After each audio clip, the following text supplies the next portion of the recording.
Hello বন্ধুরা, কেমন আছেন সবাই? আশা করি সবাই ভালো আছেন। বন্ধুরা, আমাদের এই গল্পগুলো যদি ভালো লাগে অবশ্যই লাইক করবেন, কমেন্টস করে জানিয়ে দেবেন। আর চ্যানেলে যদি নতুন হয়ে থাকেন অবশ্যই সাবস্ক্রাইব করে পাশে থাকা বেল আইকনটি প্রেস করে রাখুন। ধন্যবাদ। আজকের গল্প মনের ঘরে, লেখিকা সানজিদা ইসলাম, পর্ব 16। কষ্টের কথা বেশি না বলাই ভালো।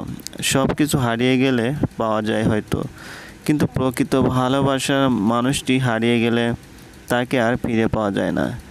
এই অভাবটা শুধু এই মানুষটাই পূরণ করতে পারে, কথাটা তন্নি হারে হারে টের পাচ্ছে। কিন্তু এখন হয়তো কিছু করার নেই, কিন্তু সে হাল ছাড়বে না, শেষ অবধি চেষ্টা করে যাবে।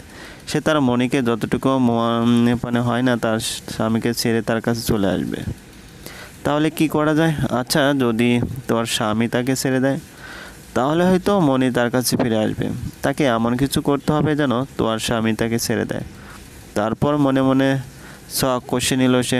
তারপর একটা পৈশাচিক হাসি দিল। যে করেই হোক তোয়াকে তার চাই চাই। পরক্ষণেই নিজের চিন্তা ভাবনা দেখে তন্নি আশ্চর্য হয়ে গেল। কি ভাবছিল সে? সে তোয়াকে আবার কষ্ট দিতে যাচ্ছিল? তার চিন্তাধারা এত নিচ কীভাবে হলো? আসলে ভালোবাসা মানুষকে বেহায়া করে দেয়।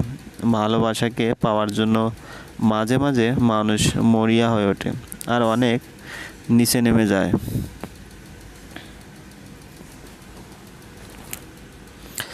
কিন্তু এটা মনে রাখে না, শুধু ভালোবাসাকে নিজের করে পাওয়ার মধ্যেই সুখ নেই, দূর থেকে ভালোবাসার মধ্যেও সুখ আছে।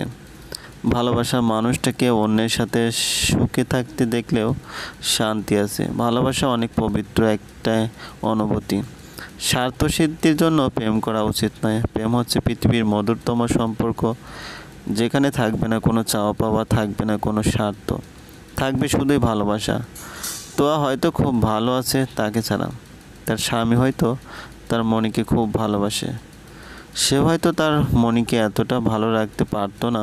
সারা জীবন তার মনিকে কষ্ট করতে হতো। আল্লাহ যা করেন ভালোর জন্য করেন।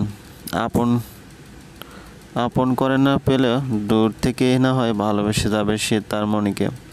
তার মনের ঘরে সারা জীবন থাকবে তার বিচরণ। যেখানে মনি হবে শুধু তার। চোখে অবিরাম বৃষ্টি বইছে আর ঠোঁটে মুচকি হাসি, আর বিড়বিড় করে শুধু একটা কথাই বলছে, ভালোবাসি মনি, ভালোবাসি, ভালোবাসি আমার মনি। এই কোলাহলপূর্ণ শহর আর ভালো লাগছে না তার। সে খুব ক্লান্ত, একটু বিশ্রাম দরকার, একটু শান্তি দরকার। তার জন্য তো সেই কাজল কালো চোখের সরসীকন্যার লজ্জা মাখা মুখটা দরকার, যা প্রথম দেখায় ঘায়েল করেছিল তাকে। হায়, আর কি দেখা হবে না তার প্রিয়সীর সাথে? দেখা হলে কি করবে?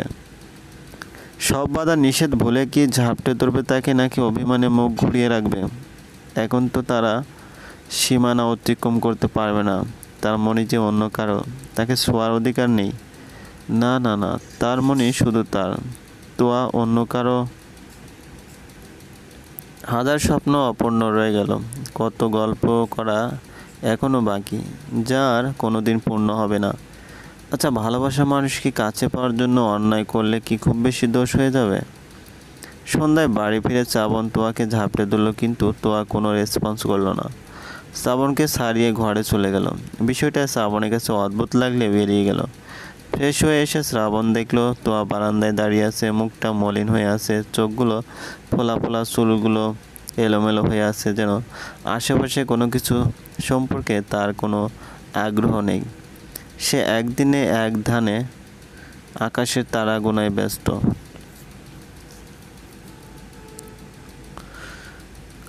শ্রাবণ ধীর পায়ে তোয়ার কাছে এগিয়ে গেল। তারপর তার মাথাটা বুকের সাথে চেপে ধরে জিজ্ঞেস করলো, কি হয়েছে আমার কলিজাটার? কান্না করছো কেন? মন খারাপ? তোয়াও পরম আবেশে শ্রাবণের গলা জড়িয়ে ধরলো, কিন্তু মাথা ওঠালো না, চুপচাপ দাঁড়িয়ে রইল। তোয়া শোনা, কি হয়েছে বলো আমাকে। তোমাকে এমন দেখাচ্ছে কেন? সকালেও তো ভালো ছিলে। কেউ কি তোমাকে কিছু বলেছে? তোয়া মাথা নাড়িয়ে বলল, তাহলে এত চুপচাপ কেন? আর কি হাল করে রেখেছো নিজের? সকাল থেকে কয়বার ফোন করেছি, একবারও রিসিভ করনি। আমার তো মনির কি ভাষার জন্য মন খারাপ? শ্রাবণের মুখে মনি নাম শুনে তোয়া হু হু করে কেঁদে দিল। আর শ্রাবণ হতভম্ব হয়ে তোয়াকে শক্ত করে জড়িয়ে ধরল। শ্রাবণ ভাবলো বাড়ির কথা হয়তো মনে পড়ছে তাই কান্না করছে। আহা, এভাবে কান্না করার কি আছে? বাড়ির কথা মনে পড়লে বাড়িতে ফোন দাও, কথা বলো, কাল তোমাকে বাসায় নিয়ে যাব। এতে এত কান্না করার কি আছে? স্টপ, থাম বলছি, নয়তো আমি অন্য উপায়ে তোমার কান্না থামাবো। তো আর কান্না কোনোভাবেই থামানো যাচ্ছে না দেখে শ্রাবণ দুষ্টুমি শুরু করলো। তোর গলায় মুখ গুজে দিয়ে ছোট্ট ছোট্ট চুমু দিতে শুরু করলো। আচমকা তো আর কি হলো সে নিজেও জানে না। শ্রাবণকে ধাক্কা দিয়ে দূরে ঠেলে দিল, তারপর বলল, একটু সুযোগ পেয়েছেন আর অমনি শুরু হয়ে গেছেন। আমাদের অনুভূতির কোনো দাম নেই।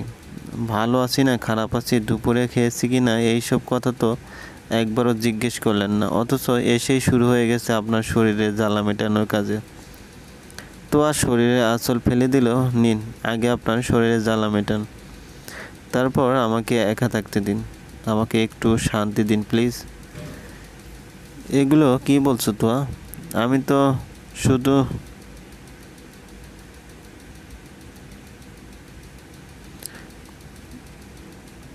আপনার কাছে হাত জোর করে বলছি, আমাকে কিছুক্ষণ একা থাকতে দিন প্লিজ।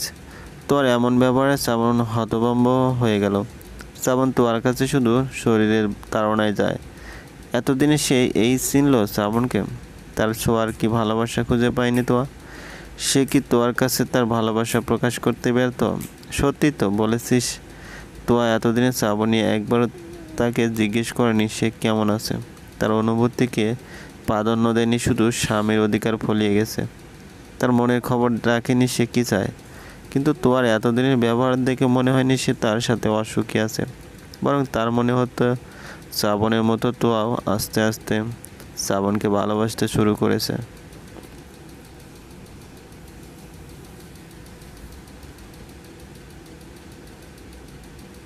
পুরনো স্মৃতিগুলো ভুলে গেছে, তাহলে কি শ্রাবণ এখনও তোয়ার মন পড়তে পারেনি? তোয়ার মনের ঘরে শ্রাবণের ভালোবাসা পৌঁছায়নি? এরই মধ্যে তোয়ার ফোন বেজে উঠল।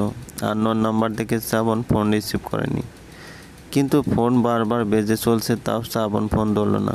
শেষে একটা মেসেজ আসলো একই নম্বর থেকে। শ্রাবণ কৌতূহল চেপে রাখতে না পেরে মেসেজ পড়ে নিল। তাতে লেখা, প্লিজ মনি, ফোনটা ধরো আর একটাবার সুযোগ দাও। সব আগের মতন করে নেব, আর কষ্ট দেব না তোমাকে। আমরা দুজন খুব ভালো থাকবো।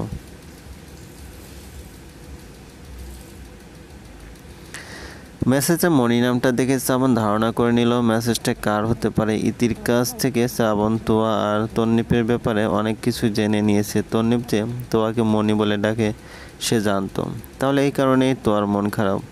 এবার শ্রাবণের মনে ভয় ঢুকে গেল, এই কারণেই তোয়া কান্না করছে। তন্নি এবার ফিরে আসতে চাইছে। সে কি দোটানায় ভুগছে? তাহলে কি তোয়া তাকে ছেড়ে দেবে? তাহলে সে কিভাবে থাকবে? সে যে এই কদিনে তোয়াকে আরও ভীষণভাবে ভালোবেসে ফেলেছে। তোয়া যে তার অভ্যাসে পরিণত হয়েছে।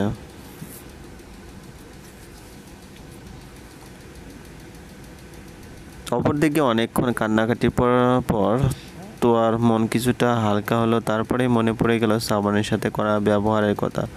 তার উচিত হয়নি শ্রাবণীর সাথে এমনটা করার, তার তো কোনো দোষ ছিল না। সে এখন কিভাবে শ্রাবণীর মুখোমুখি হবে, কিভাবে তার কাছ থেকে ক্ষমা চাইবে? তার করা ব্যবহারের কারণে বেশ অনুশোচনায় ভুগছে তোয়া। সে ঘরে গিয়ে দেখলো শ্রাবণ ঘরে কোথাও নেই। তার মনটা হঠাৎই খারাপ হয়ে গেল। হয়তো শ্রাবণ তার কথায় খুব কষ্ট পেয়েছে। সে শ্রাবণকে ফোন করার জন্য মোবাইলটা হাতে নিয়ে দেখলো তন্নিপের নম্বর থেকে অসংখ্য কল আর মেসেজ। এবার তো আর মেজাজ আরও খারাপ হয়ে গেল। সে তন্নিকে ফোন করলো কিছু কড়া কথা শোনানোর জন্য। চলবে, গল্পটি ভালো লাগলে অবশ্যই লাইক করবেন। ধন্যবাদ।